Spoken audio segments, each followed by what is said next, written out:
Gaucher disease is a rare genetic enzyme deficiency disorder. People with Gaucher disease lack sufficient activity of an enzyme called glucocerebrosidase, which helps the body to break down worn-out cells. The process of diagnosing Gaucher disease is not always straightforward.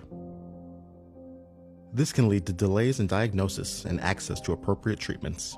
We were considering the usual infections of the childhood, which present with these symptoms and signs. So we first thought about infectious mononucleosis, but after we excluded it due to pretty pronounced thrombocytopenia, we performed a bone marrow puncture because we could not exclude the acute lymphoblastic leukemia as the most common malignancy of the childhood. And after performing the bone marrow and after not having seen any leukemic blast cells in the bone marrow, we were thinking about some more rare conditions. So on this, I would say, algorithmic step number 3 or 4, we considered Gaucher disease. So we also ordered the enzyme analysis for the child, and of course it came back positive. So we made the diagnosis of Gaucher disease. It was a bit of a challenge to make the diagnosis of Gaucher disease in Angela, in our patient, because we usually see the well patients with Gaucher disease in our outpatient units. For example, we see the children that have no cytopenias, they feel well, they only have palpable spleen or a large spleen. So that's the way we usually discover them in Serbia. But this case was a little bit more difficult, so we passed through a little forest of differentials before making the definite diagnosis. Olá, meu nome é Nelson Guinato Júnior, tenho 62 anos. Os sintomas eu tive quando eu tinha 14 anos de idade, ou seja, isso na década de 1970. E eu tive primeiro uma anemia muito grande que me chegou a levar quase à morte. Essa anemia, eu fui a um médico que era bem conceituado na minha cidade, o Dr. Juvino, e ele que levantou essa possibilidade de eu ser portador da síndrome de Gaucher. O maior dos desafios foi que na época em que eu fui diagnosticado, com 14 anos, não existia internet, não existia, digamos assim, os meios de comunicação como existem hoje.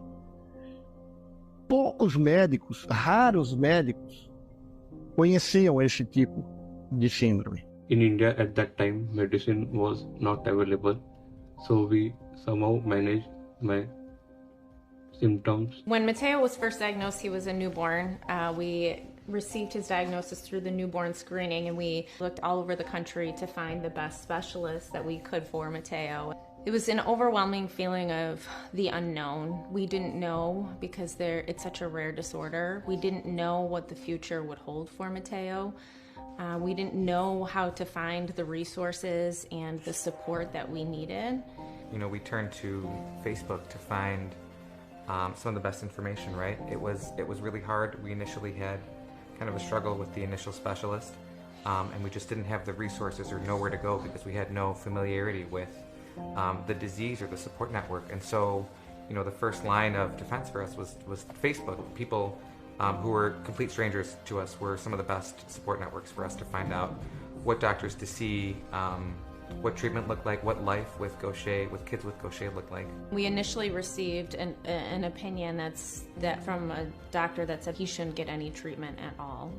And then we found a different doctor, and we saw other doctors, and there were such differing opinions about what should be done because he was diagnosed so early, and not many kids. We had found a network of people. The advice I'd have for other healthcare professionals would be to, first of all, think about it. It is rare, but it is there. And so if you have a child who, has some of these symptoms and you cannot figure out what it is, think about Gaucher disease.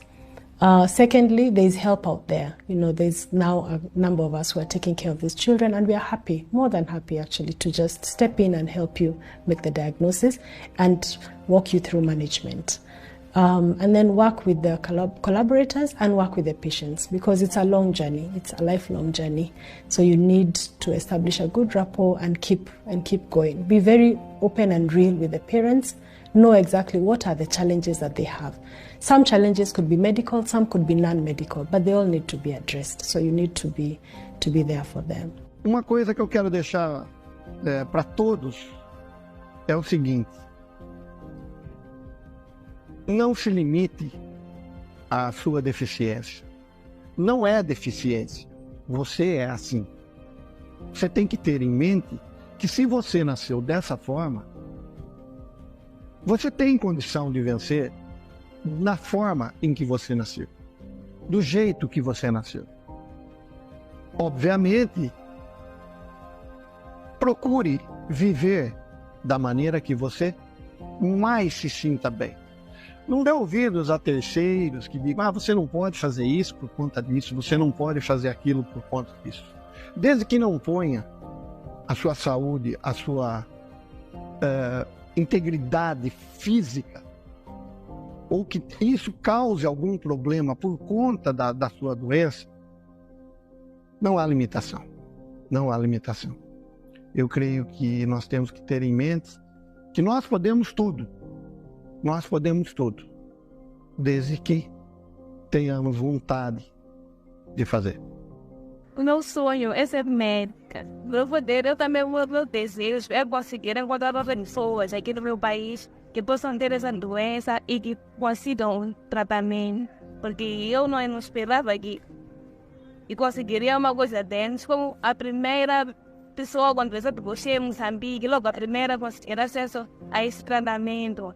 Então, eu estou feliz, não imaginava mesmo.